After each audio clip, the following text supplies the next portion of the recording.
بسم اللہ الرحمن الرحیم۔ ناظرین اکرام، ڈاکٹر ذاکر نائک ایک معروف اسکالر اور ایک اسلامک مذہبی اسکالر آج کل پاکستان کے دورے پر ہیں۔ وہ باقاعدہ اسٹیٹ گیسٹ ہیں اور حکومت پاکستان کے مہمان ہیں۔ کل ایک واقعہ پیش آیا، ہمارے سابق ایم این اے اور معروف سماجی کارکن زمرد خان نے اپنے اسکول کے بچیوں کے لیے ایک تقریب کا انعقاد کیا۔ اس میں doctor Zakir Naik chief guest تھے اور انہوں نے انعامات تقسیم کرنے تھے۔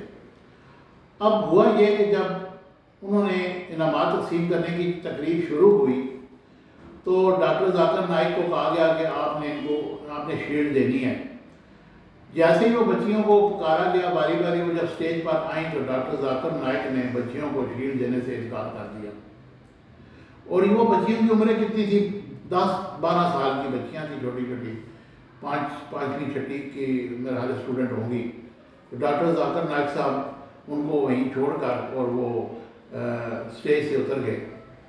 زمرد خان بڑے حیران ہوئے، انہوں نے بچیوں کو دلاسا دیا اور واپس بھیجا۔ یہ واقعہ ایسا ہے کہ انہوں نے یہ بات میں کہا کہ یہ غیر محرم ہے، اس لیے میں اپنے ہاتھ سے ان کو شیلڈ نہیں دیتا۔ میں تو یہ کہوں گا کہ اس میں تو کوئی حرج نہیں ہے، بچیاں سب کی سانجھی ہوتی ہیں، اور وہ بچیاں جن کو انہوں نے شیلڈ دینی تھی وہ ان کی پوتیوں دوتیوں کے برابر ہیں۔ بہرکیف ان کا اپنی ایک سوچ ہے کہ انہوں نے یا پھر ان کو بتا دینا چاہیے تھا کہ جی آپ نے بچیوں کو شیلڈیں دینی ہیں، اور وہ بتا دیتے تو یہ واقعہ پیش نہ آتا۔ بہرحال وہ ایک مذہبی اسکالر ہیں، ان کو کیا کہا جا سکتا ہے، انہوں نے اپنے دانش میں صحیح کیا ہوگا۔ اب ڈاکٹر ذاکر نائک صاحب کے بارے میں جو انڈیا میں کنٹروورسی چل رہی ہے، اور وہ آج کل پاکستان کے خلاف پروپیگنڈا کر رہے ہیں، وہ کہہ رہے ہیں کہ ISI نے ڈاکٹر ذاکر نائک کو اپنے ملک میں بلایا ہے اور وہ اسٹیٹ گیسٹ ہیں۔ حالانکہ ایسی بات نہیں، وہ مذہبی اسکالر ہیں۔ پاکستان ایک مذہبی اسٹیٹ ہے اور اسلامک اسٹیٹ ہے۔ اگر ڈاکٹر ذاکر نائک کو انہوں نے بلایا تو اس میں کوئی غلطی نہیں ہے۔ ڈاکٹر ذاکر نائک پر انہوں نے مختلف قسم کے الزامات لگا کر ان کو کچھ سال پہلے انڈیا سے جانے پر مجبور کر دیا۔ وہ عمرہ کرنے گئے تو انہیں پتہ چلا کہ ان کے خلاف دہشت گردی کے بہت سارے کیسز بنا دیے گئے ہیں، منی لانڈرنگ کے کیسز بھی بنا دیے گئے ہیں۔ ڈاکٹر ذاکر نائک ایسا کوئی بھی حرکت نہیں کر سکتے، لیکن بہرحال وہ پھر انہوں نے بھارت جانا پسند نہیں کیا۔ انہوں نے مختلف ممالک میں درخواستیں دی، 15 ممالک میں ان کو آفر کی کہ آپ ہمارے ملک میں آ جائیں، ہم آپ کو سٹیزن شپ دیں گے۔ تو ملیشیا چلے گئے۔ انہوں نے اپنی زبانی یہ بتایا کہ میں نے انڈیا کیوں چھوڑا، یہ آپ سنیے اور اس کے بعد پھر تجزیہ کیجئے گا کہ ڈاکٹر ذاکر نائک نے انڈیا کیوں چھوڑا اور انڈیا والے ان کو کیا کہتے ہیں۔ پہلا سوال میرا ہوگا کہ آپ کو کیوں ہندوستان چھوڑنا پڑا اور آپ نے کیوں ملائیشیا کا انتخاب کیا؟ الحمدللہ والصلاة والسلام رسول اللہ وعلی آلہ وصحبہ اجمعین، اما بعد وقل جاہلک وذاق الباطل ان الباطل کان زہوقا رب اشرح لی صدری ویسر لی امری واحلل عقدۃ من لسانی یفقہوا قولی۔ میں آپ سب کا میں خیر مقدم کرتا ہوں، اور انٹرویو شروع ہونے کے پہلے، پروگرام شروع ہونے کے پہلے کہنا چاہتا ہوں کہ میرے تعلیم انگریزی میں ہوئی ہے جی، تو اردو پہ مجھے مہارت نہیں ہے، تو اگر میں اردو بولنے میں کچھ غلطی کروں گا تو اس کے لیے معذرت چاہتا ہوں۔ No problem. اور خصوصاً پاکستان میں ہوں تو اور مجھے کیئرفل رہنا چاہیے۔ جو آپ نے سوال پوچھا ہے کہ کیوں مجھے ہندوستان چھوڑنا پڑا، میں کہتا ہوں ہجرت۔ کیوں میں نے ہندوستان سے ہجرت کی؟ ہجرت از اے مور بیٹر اسلامک ٹرمنالوجی۔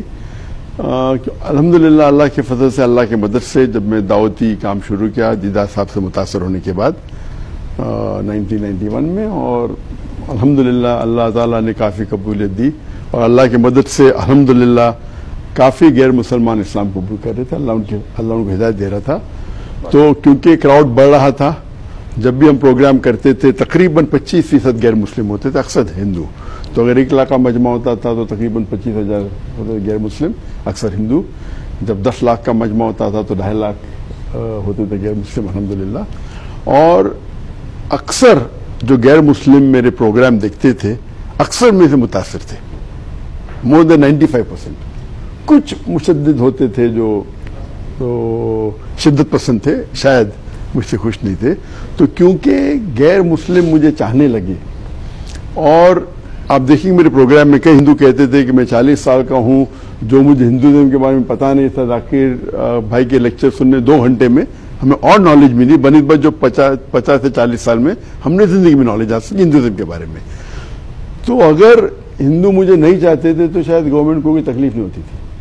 ہندو چاہنے لگے, اسلام کو قبول کرنے لگے, تو یہ گورنمنٹ کے ایجنڈا کے خلاف تھا, یہ جو نئی گورنمنٹ کی بات کر رہا ہوں میں. تو اسی لیے جب وہ ایک موقع تلاش کر رہے تھے تو 1 جولائی 2016 میں ڈھاکہ میں ایک بم دھماکہ ہوتا ہے جو ٹیررسٹ تقریباً 3-4 ٹیررسٹ 21 یا 22 فارنرز کی ہتیا کرتے ہیں. اور ایک ٹیررسٹ اس میں ان کے جو نیوز پیپر ہے 3 جولائی میں آتا ہے کہ ایک ٹیررسٹ ذاکر نائک کا فیس بک پہ فالوور تھا. تو نیکسٹ ڈے پہ پوری انڈین میڈیا کہتی ہے کہ ذاکر نائک نے اس ٹیررسٹ کو انسپائر کیا. 4 دن بعد یہ شائع ہوتا ہے وہی بنگلہ دیشی نیوز پیپر میں کہ ہم نے کبھی بھی نہیں کہا کہ ذاکر نے انسپائر کیا, ہم نے صرف کہا کہ ایک ٹیررسٹ ان کا فالوور تھا فیس بک پہ. لیکن انڈین میڈیا جو آپ باندھتے گودی میڈیا کہتے ہیں وہ شروع میں الحمدللہ کافی میرے خلاف بات کرنے لگے. لیکن الحمدللہ یہ اچھی بات تھی کہ ہندوستان میں جتنے مسلمان میں فرقے اس کے باوجود ماشاءاللہ اکثر لوگ نے مجھے سپورٹ کیا. اور اتنا سپورٹ ہونے کے بعد پورے ہندوستان میں پروٹیسٹ تھا کہ 1 مہینے کے اندر انڈین پارلیمنٹ میں آپ ابھی بھی جائیں گے 2 اگست 2016 میں انڈین پارلیمنٹ میں کہا گیا تھا کہ there is no evidence found about doctor Zakir Naik اور his organization Islamic research foundation and they are not involved in any terrorist activity. تو یہ بولنے کے بعد سب پروٹیسٹ کم ہو گئے, لیکن ان کا ایجنڈا کچھ اور تھا. چند مہینے بعد نومبر میں جب ہندوستان کے مسلمانوں کو مسلم پرسنل یونیورسل مسلم پرسنل یونیفارم سول کوڈ کے چکر میں ان کو الجھایا گیا اور اس کے درمیان ہمارا آرگنائزیشن کو بین کی. تو کیونکہ یہ آنسلاٹ جو میرے خلاف ہوا اسی لیے اس وقت میں عمرہ کر رہا تھا, رمضان کا مہینہ تھا اور مکہ میں تھا. تو ہمارے جو لائرز تھے کہا کہ آپ باہر ہی رہیں گے تو اچھا ہے. تو اس کے بعد میں واپس گیا. ایسا نہیں کہ میں چھوڑ دیا, میں باہر تھا اور اس وقت یہ ہوا. اور اس کے بعد جب الزام لگنے لگے تو پھر اس کے بعد میں واپس گیا نہیں. اور الحمدللہ اللہ کا فضل تھا کہ کبھی خواب و خیال میں نہیں سوچا تھا کہ یہ الزام مجھ پہ لگے گا آن ٹیررزم. اور ان نے پھر درخواست کی انٹرپول سے 2017 میں کہ میرے خلاف ریڈ کارنر نوٹس ضائع کیا جائے, RCN ریڈ کارنر نوٹس. تو انٹرپول نے کہا یہ بالکل بے بنیاد ہے, یہ پولیٹیکل ہے, اٹ از رانگ. پھر 1.5 سال بعد 2019 میں پھر سے درخواست کی اور تو انہوں نے نکال دیا یہ کیا Zakir Naik terrorist hate speech کے بارے میں, اور ہیٹ اسپیچ کی کوئی کنٹینٹ پیراگراف کوٹ کر کے انہوں نے پیش کیا انٹرپول کو. تو انٹرپول نے بولا کہ یہ ہیٹ اسپیچ میں آتا نہیں, اس کو درخواست کو بھی مسلط کر دیا. اس کے بعد پھر 2021 میں ایک نیا انٹرپول کا ریکویسٹ تھا منی لانڈرنگ, کہ ذاکر نائک منی لانڈرنگ کر رہے. And Interpol gave a very strong notice saying he is a religious speaker, he has the right to speak about religion, he has the right to collect funds if he wants to collect funds, he is doing as per the law of the country, it is nothing but a political motive. یہ بالکل بے بنیاد ہے. تو 3rd بار Interpol نے reject کی کہ یہ بے بنیاد ہے. اور نارملی اگر کوئی گورنمنٹ کوئی مسلمان کے خلاف ٹیررزم کے اوپر اگر کرتی ہے کہ نوٹس کرو تو 99% میں لائرز کہتے کہ کر دیتے. لیکن چونکہ میرے اتنے تقریر موجود تھے انٹرنیٹ پہ, اٹ واز آبویس, تو الحمدللہ وہ ناکام میں بھی. تو اسی وجہ سے باہر تو الحمدللہ اللہ کے فضل سے کوئی تکلیف نہیں, لیکن اس کی وجہ سے ہجرت کرنے پڑا. اور اللہ کے فضل سے تقریباً 15 ممالک, ان کے نام نہیں لوں گا, وہ چاہتے تھے کہ میں آ کے وہاں سیٹل ہو جاؤں تاکہ وہ مجھے سٹیزن شپ دے. اور یہ 15 ممالک سے میں میرے خود کے ریسرچ کے مطابق میرے نزدیک ملیشیا جتنے بھی مسلمان ممالک ہے جو بھی فی الحال ہے میرے نزدیک سب سے بہتر تھا. اینڈ ملیشیا ایک میرے نزدیک جتنے میں ٹریول کیا ہوں is one of the few countries جہاں اوپنلی مسلمان بات کر سکتے in support of the Islamic cause, whether it be Palestine, whether it be Rohingya, whether it be any issue on Islamic, you can take out a protest openly and the government supports you.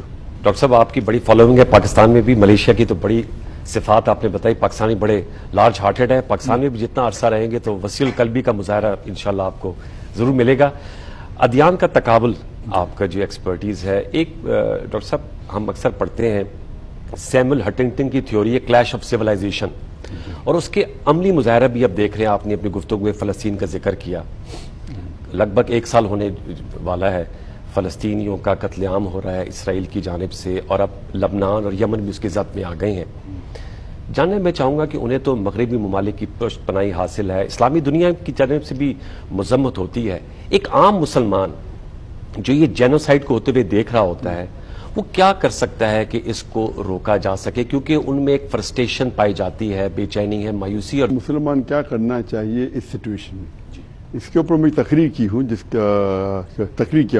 جس کا موضوع ہے 15 point action plan for the Muslim امہ in the cause of Palestine. 15 point کا action plan جو مسلمان امہ کے لیے ہے, خصوصاً پیلسٹائن کے لیے, اور وہ پورا 15 کرنے کی تقریباً 1 گھنٹہ لگ جائے گا. تو I want to say that just in brief, minimum جو مسلمان سب سے کم مسلمان کر سکتا ہے وہ تقریباً منیمم دعا تو کر سکتا ہے. یہ آپ نے ان کا انٹرویو سنا.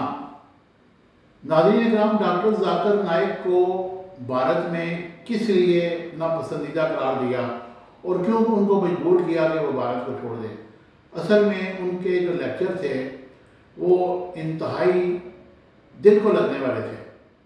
انہوں نے بے شمار ہندوؤں کو مسلمان کیا, اور ان کے مختلف جو ان کے ہوتے تھے مجمع ہوتے تھے یا ان کی جو تقاریر ہوتی تھی وہ سننے کے لیے مسلمانوں سے زیادہ ہندو آتے تھے, اور ہندو لازمی ان کو سنتے تھے کہ یہ کیا کہنا چاہتے ہیں. اور اس میں بہت سارے ان پہ اثرات بھی ہوئے, اور کئی لوگ, سینکڑوں لوگ مسلمان بھی ہوئے ڈاکٹر ذاکر نائک کے ان خیالات کی وجہ سے. اور انہوں نے مسلمانوں کا ایک ایسا روپ دنیا میں پیش کیا. اب یہ اگر آپ ان کی لک دیکھیں تو وہ اس طرح کی مولویوں کی طرح کی نہیں ہے. انہوں نے ٹائی بھی پہنی ہوئی ہے, انہوں نے شرٹ پہنی ہے, کوٹ پینٹ پہنا ہوا ہے, لیکن وہ اصل راستے سے عقیدہ مسلمان ہے, اور لوگ ان کو پسند کرتے ہیں, اور ان کے لیکچر بے شمار جگہوں پر سنے جاتے ہیں. اگر وہ چاہتے کہ میں نے پیسہ کمانا ہے تو اور کسی ملک میں بھی جا سکتے تھے, کسی یورپ میں بھی کسی ملک میں جا سکتے تھے جہاں پر ڈالر پاؤنڈ ہوتے ہیں, لیکن انہوں نے ملیشیا جانا پسند کیا. ملیشیا ایک درمیانہ سا ملک ہے, اور آج کل ملیشیا کے وزیر اعظم بھی پاکستان آئے ہوئے ہیں, اور ڈاکٹر ذاکر نائک صاحب بھی آئے ہوئے ہیں. یہاں پر ان کو بڑی پذیرائی مل رہی ہے, اور مختلف مذہبی لوگوں کے ساتھ ملاقاتیں بھی کر رہے ہیں. کل انہوں نے یہاں مولانا فضل الرحمان صاحب سے ملاقات کی اور بڑی خوشی کا اظہار کیا کہ میں چاہتا تھا کہ میں مولانا فضل الرحمان سے ملاقات کروں. وزیر اعظم کے ساتھ, صدر کے ساتھ بھی انہوں نے ملاقاتیں کی. بہرحال انڈیا کو اس وقت شدید اضطراب ہے, اور وہ ان کو بڑی تکلیف ہے کہ ڈاکٹر ذاکر نائک, جس کو ہم نے دہشت گرد کہا تھا, انہوں نے اسٹیٹ گیسٹ کا درجہ دے دیا. پھر منی لانڈرنگ کا ان پہ الزامات تھے, حالانکہ وہ ثابت کچھ بھی نہیں ہو سکا. انہوں نے بڑی کوشش کی.